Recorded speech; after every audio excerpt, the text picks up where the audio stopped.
Hey YouTube, it's Imara Ifawuyi. I'm chilling in my car. I usually would show you scenery, but I'm just in a relaxed vibes right now.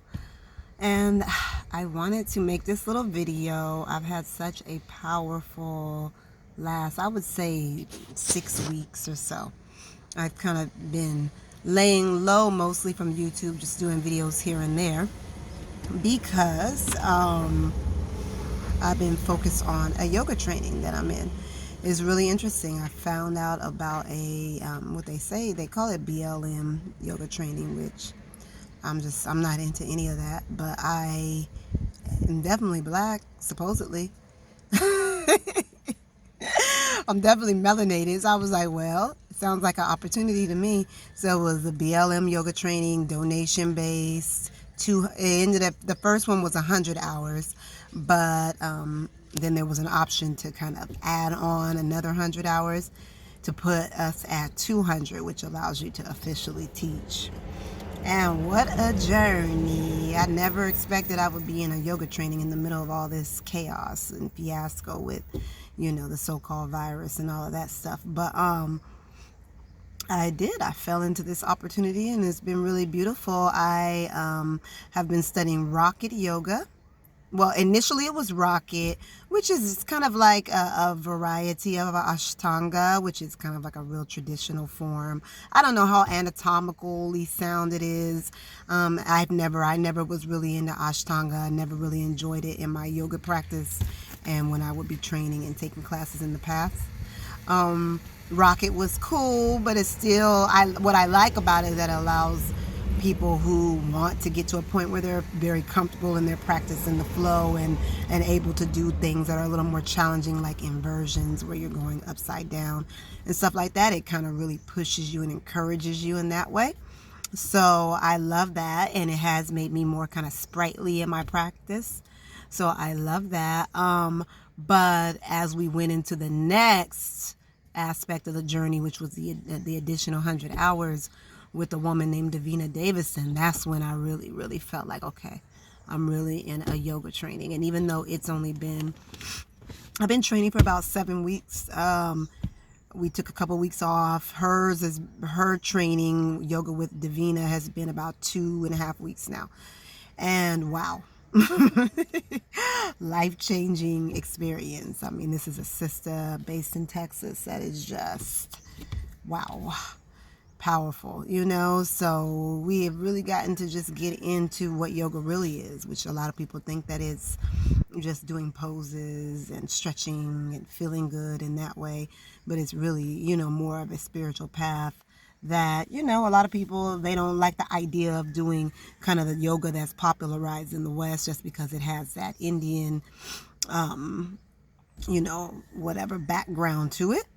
But, at the end of the day, it's a spiritual path that allows you to really reconnect with yourself.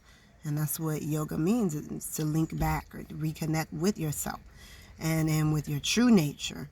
And so we have, and it's an all black yoga training. So it's just such a deep thing to be with hundreds of other people that are craving and wanting to learn more about yoga and the deeper lessons and the deeper aspects of it and the spiritual growth that can come from adopting that practice. And it's really deep, it's changed my life really. My whole, for the last 20 something years, I've been dealing with yoga very on and off, but since the 90s.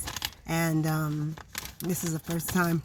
It's not the first time I've gone through phases where I was doing it heavily, but this is the first time I've really committed to it as like, okay, this is what I'm doing, and even still, there's more work to be done around the practice and the discipline, right? But I'm just so grateful. One of the things that I really want to do is be able to work with people who are dealing with different levels of maybe mental health challenges, and also people who are dealing with things like complex and PTSD. So CPTSD and PTSD.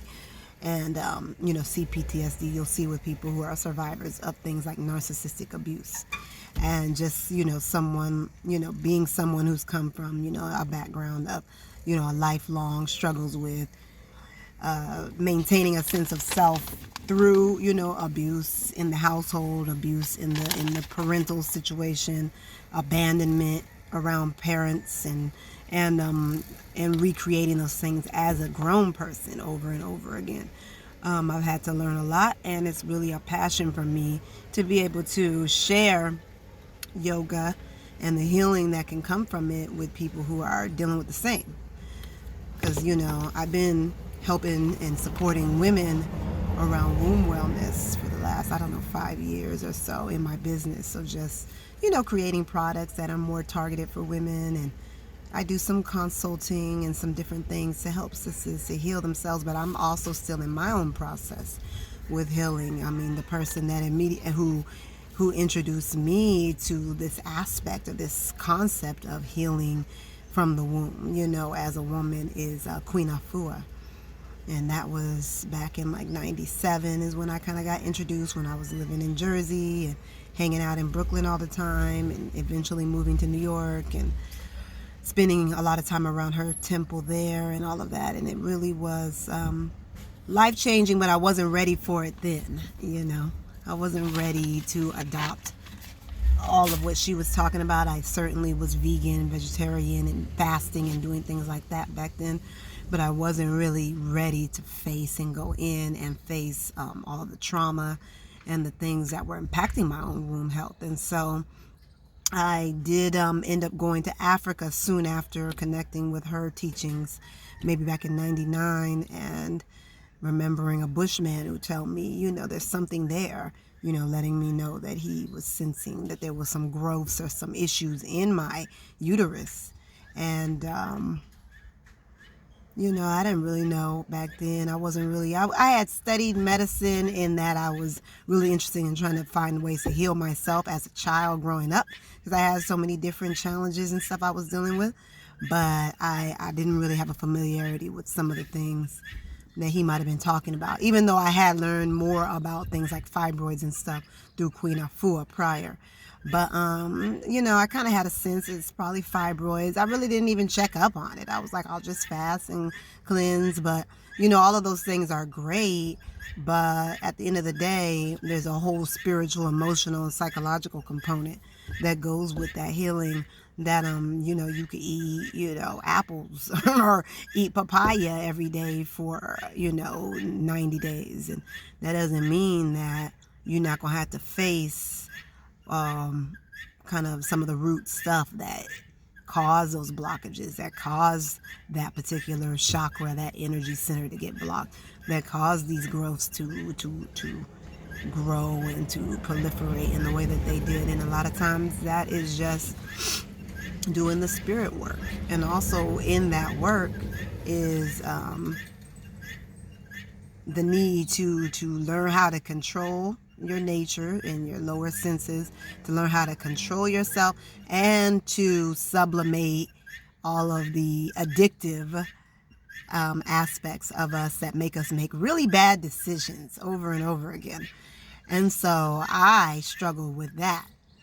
And so I spent a lot of time having been exposed to really deep information, but having a hard time learning how to control the senses and control my need to kind of recreate trauma.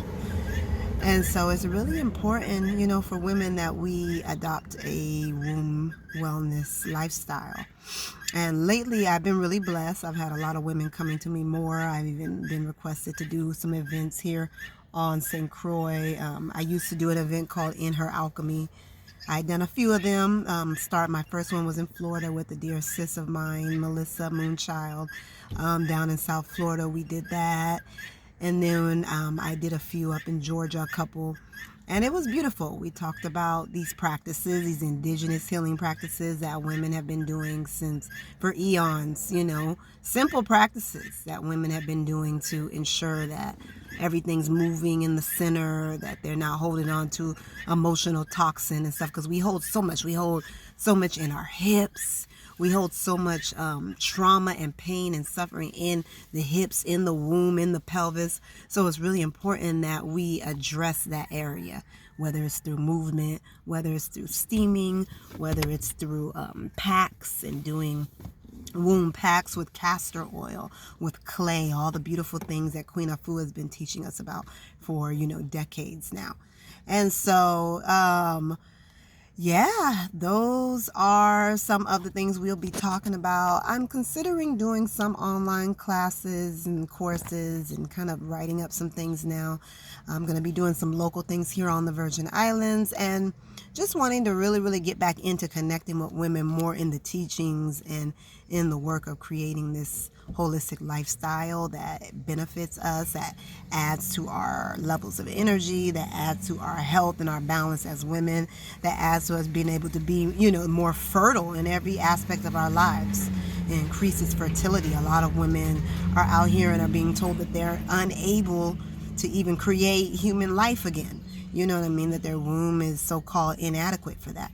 And so these practices and these teachings that, our ancestors have left us, that we have been channeled down through other brilliant women over time, are here to help us to get past these things, to get past these so-called diagnoses and be able to do the things that we want to do and see our lives the way we want to see them, And so I think that I'll keep you guys updated on all of that. Just today I packaged up a really beautiful package for one of my favorite and just most stable clients and customers, a woman that has been purchasing from me nearly monthly for the last three and a half years since I lived in Puerto Rico, so like 3 years now. And I mean, she just loves purchasing items from me, herbs. So what I do is I go and I will gather herbs, or I get help gathering herbs if I can't go out, and real bush medicine. And then I grow some herbs, and then I'm able to get herbs from other people that grow them around me. And then also I use just like organic herbs that I purchase and create like yoni steam blends for women, sometimes just based upon what their needs are at the time, or I just have steams that are for specific purposes. So I create those. I have a video. If you haven't seen my yoni steam video, it actually is my video with the most views ever. And it's informative and it's nice. So check it out. I'll try to remember to post the link below. I'm not great about this stuff, but I will try my best. And then also I have a powder blend, that I create that has adaptogenic base. So it's moringa and maca root and different herbs blended in that. It's a powder, and you can take it as a supplement. And got lots of reviews, rave reviews about that. It's great for, bringing about more breast milk for new mamas. It's great for healing the womb, for energizing, for stress, kind of like adaptation, adapting to stress, because there are adaptogens. So it helps you to kind of process stress in a way, instead of having to like be, caught up in it and allowing it to tax your body. And just a lot of different things. There's a lot. I don't really talk about all my services and the things I do. I'm a certified doula, postpartum doula with the Nafisa Project. So that's about offering services and support for women after birth in the Moroccan tradition. So definitely ancestral and indigenous postpartum support. And hopefully, if all goes well, we will finally have our yoga certification by the middle of September. So that's exciting. And, lots of other things. My background and studies in medicine began when I started Chinese medicine school back in 2001. So that was kind of like my first introduction to kind of studying alternative medicine. And I did a couple of years of that. I didn't finish. I didn't get that master's. My master's came later in alternative medicine.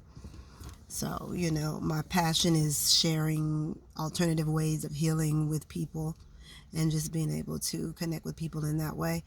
But, yeah, for the sisters, come on, y'all. We have a lot of work to do today. I found myself, I wish I was doing this live, but the live thing be kind of weird sometimes. I don't like to do them if nobody comes on.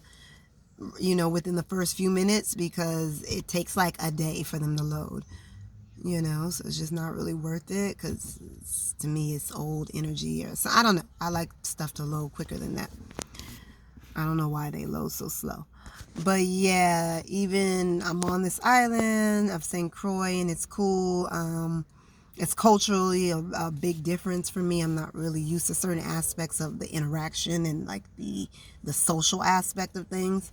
But I found myself even today, even with all the yoga and all the things that I've been doing, just feeling so uptight, just shopping in the stores and going to do different things, and having to deal with, poor customer service and being treated subhuman by people that look like me and all of that. And this is just like the daily thing here that you just have to like become numb to, or you're going to freak out, and it's like when you're someone who's works towards trying to treat people pretty good, and and I also have worked in service and do different things, and then all constantly having to deal with just this low vibe.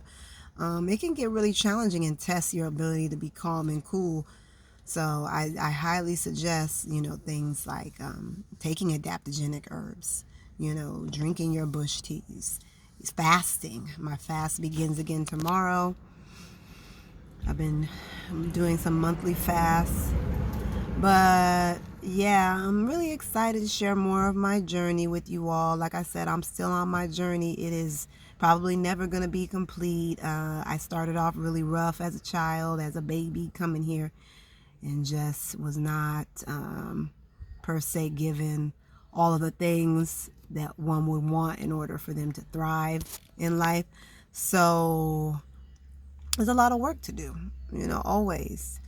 I am so grateful for the program, though, because the program really helped me burn away some of the toxicity, I think, internally. So the yoga program, all the yoga and the sweating and the building about spiritual things and the meditation and all of the things helped me to really burn off a lot of the toxic energy that was making me attract and keep reflections of that around me. So certain things that were in my life that were causing me heartache and pain and making me feel like a toxic overload just dissipated, keep falling by the wayside. Just can't stand next to me, can't be with me, can't, really, really be around me, because I just was in a process of letting go of so much. And then with the fasting and all of the different things, it's just been a really powerful last few months. So even though sometimes the things that are happening around us in the world seem grave, and we're going through so much change and transition over the last 5-6 months, there's always a silver lining, and there's always powerful lessons to learn and things that we can do to really maximize our time in that situation. So I give thanks. I've had a really powerful, beautiful, great growth over the last 5 to 6 months since the this whole pandemic began, right? So yeah, give thanks. Y'all, if you want to share down below, let me know a little bit about what you've been going through, especially the sisters, during the pandemic, and how you've been able to kind of transform and alchemize the energy and really just, shift it into something different for you, despite the fact that it might seem super negative or weird or scary for some or whatever. Share. Feel free to share down below. I like hearing from people, and I like writing back and connecting with folks in the comment section. Yeah, so, and what else? That's about it. I just wanted to get a little bit deeper. Sometimes I can come on here and I will talk about what's happening out there, or talk about different things, but I know I'm very, very reluctant to talk anything or to speak at all about me and my background. And just because it's the internet, and there's a lot of trolls and strange beings on here, right? So I don't really share that much, but I am here on St. Croix.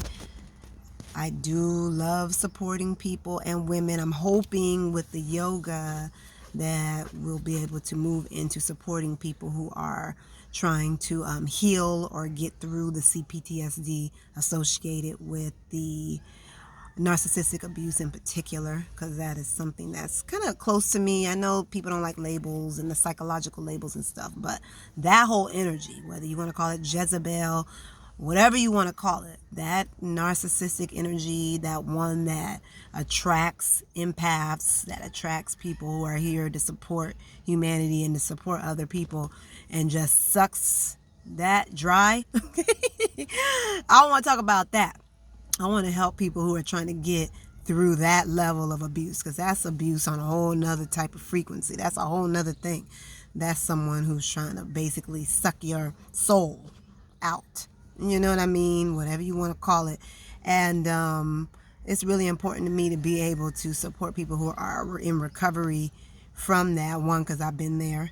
And, you know, dealing with people who just literally just lack empathy. They really cannot feel other people's pain. They enjoy putting other people through pain almost. There are a lot of these type of beings on the planet right now. It's no joke. You know, and I wanted to keep this video kind of light, but that is no joke. If anything, you need to know that it's not like it was 20, 30 years ago or whatever. Things have changed, and there's a lot of people out here who don't even know they're being used as tools of destruction for people that are here to help and to support. You know, and so they target us. Some people call them TIs, targeted individuals. They target empaths. They target people who have gifts. And they come around and they snoop around and they look for ways to suck and clean you out and clear you out and take, because they don't feel good about themselves. Some of them, I question the humanity of some, but then others, you know, are just very, very hurt, broken people who just continue to exacerbate that with relationships and take that out on, you know, typically it's the opposite sex, and most of the ones that are perpetuating this are male.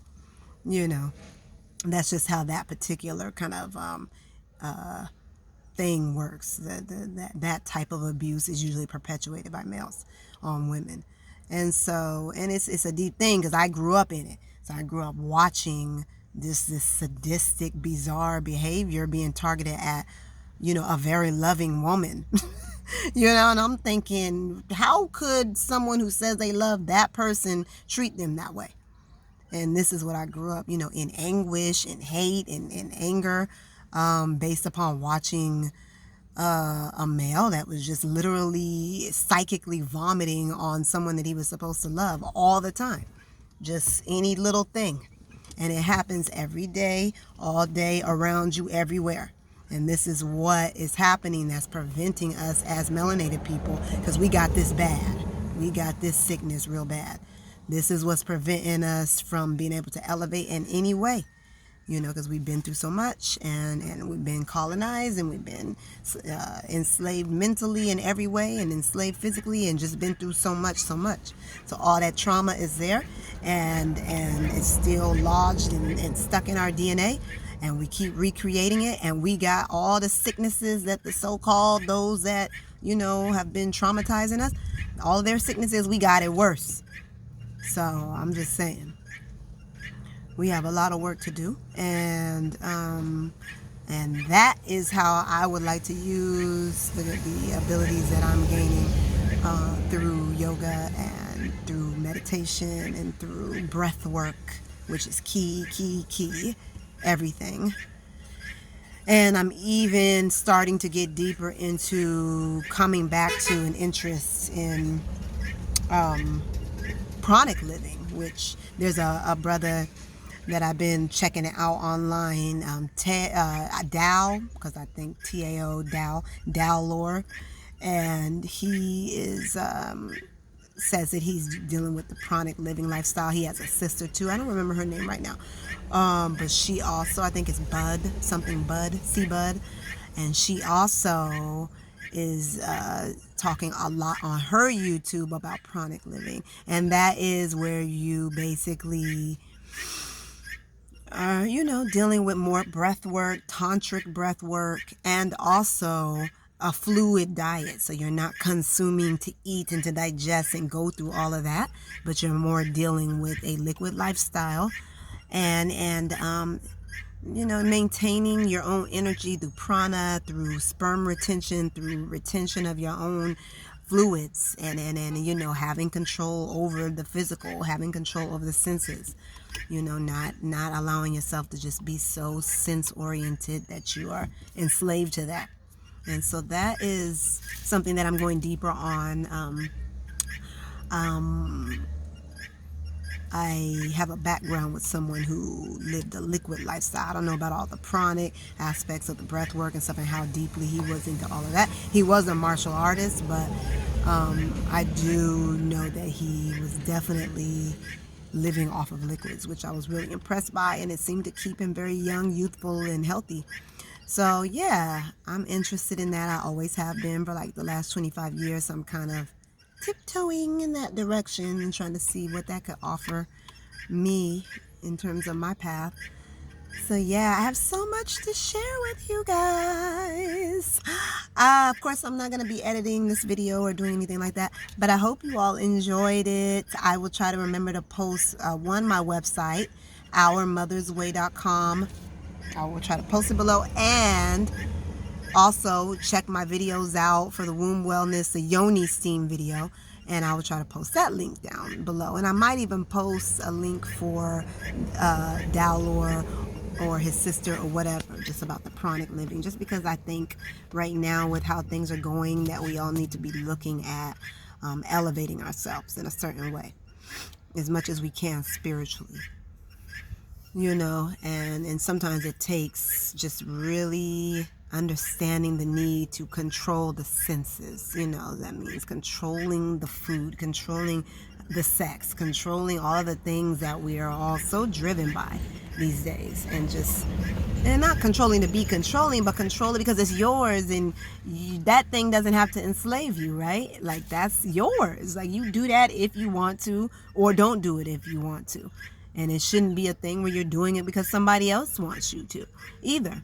You know, so these are the lessons that are coming through right now. So I hope you all have a wonderful, blessed day. You hear this crazy guinea hen behind me? Let me show y'all this. Because, like, this thing, I done ran him about my yard so many times because of this noise he makes. Or she, I don't know what it is. But oh, now you want to be quiet. Like, if y'all don't know about these right here, they will drive you up a wall. Okay, this one right here, I've had to run. They're smart as all get up. You see how it just knew to go in right there? Look, I have ran this thing out of my yard because it's 5 a.m. in the morning. In my yard, I've ran it. I have chased it around my house. I've done everything I could. So where I live is every animal you can imagine running around in the backyard. But anyway, bye. Y'all have a blessed day. Much love.